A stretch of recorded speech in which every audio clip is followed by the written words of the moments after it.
Үчүнчү жума. Ийгиликке умтулуш керек.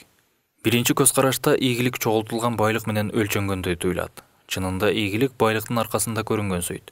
Бирок негизги жана чыныгы сыйлыгы бул канааттануу сезими. Сизге бул иш жактуу жана ал иштен канааттандыңызбы? Ишиңизден ырахат алдыңызбы дегенди түшүндүрөт. Мисалы, дүйнө жүзүнө белгилүү болгон Эйнштейн өзүнүн өмүрүндө эч бай болгон эмес. Бирок бул адамды ийгиликке жеткен жок деп айта албайбыз. Ал максатка жетүү пландарын билген. Ошондуктан алдыга койгон пландарына чыныгы ниети менен берилип, өзүн өзү канааттандыруу менен иш алып баруу керек. Эйнштейн бүт аламды багындырды жана максатына жетүү планында иштеп чыккан. Ийгиликке жетүүдө адамзатына дайыма түрткү берип туруусуна эмне керек? Бул үчүн Эйнштейндин жана башка атактуу адамдардын мисалын карап көрөлү. Жооп кийинкиде. Жашооңдо койгон максатыңа жетүү үчүн чын дилиңден жана күчтүү каалоо керек. Бирок жөн гана бир нерсеге жетүүнү каалоо менен жашооңузда койгон максатка жетүү бул эки башка, айырмасын билүүңүз керек. Качан гана сиздин каалооңуз чын ниеттен болсо, ошондо гана максат ийгиликтүү болот. Ошондойдо сизге күч кирип, баардык тоскоолдуктарды жеңе билесиз. Адам баласы өз күчүнө ишенгенде, адам үчүн болбой турган эч нерсе жок. Өз алдыңызга так максат коюңуз. Аны кагаз бетине түшүрүңүз да эсиңизден чыгарбаңыз. Толук оюңузду жана энергияңызды так ошол максатыңызга жетүүгө кетириңиз. Майда тоскоолдуктарга жеңилүүгө жол бербеңиз. Аны тескерисинче кандайдыр туура жолго салган жана мага берилген жардам деп ойлоңуз.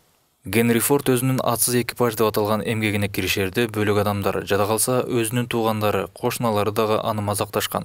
Жин тийген окумуштуу, мээси айланган окумуштуу деп атап коюшкан.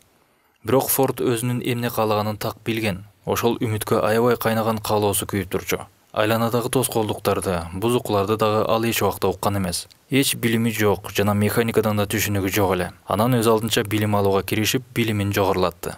Ошентип Американын жүзүн өзгөртүү бул Фордтун колунан келди. Фордтун Тин Лизи деп аталган автоунаасы сатыкка чыкты. Көп өтпөй эле орто жашаган адамдар да колдоно башташты. Унаа пайда болоору менен даңгыраган унаа жолдору, тейлөө станциялары, тест атым ашканалары, конок үйлөрү жана көптөгөн адамдарга жумуш орундары пайда болду. Башка мисалга Джон Ванамейкерди алса болот. Өз жумушун Филадельфиядагы чакан дүкөндөн баштаган. Ал жерде содагер болуп иштечү. Башынан эле жеке өзүнүн дүкөнүн эңсеген. Бир күнү өзүнүн башчысына кыялын айтса, ал мазактап күлүп: "Эмне жөнүндө айтып жатасың, Джонни? Кайдагы дүкөндү айтасың? Ал эмес жаңы костюм алганыңа акчаң жок" деп күлгөн. "Ооба, костюмга азыр акчам жок. Бирок мен баары бир ушундай же болбосо мындан да жакшыраак дүкөндүү болгум келет. Мен бул максатыма жетем" деп жооп берген. Жумушунун туу чокусуна жеткенде Ванамейкер ал убакта жокко эси болгон чоң соода үйүнүн ээси болду. "Мен билимдүү болгон жокмун, бирок мен айлана чөйрөмдөн өзүмө керек билим ала алдым", деди Ванамейкер.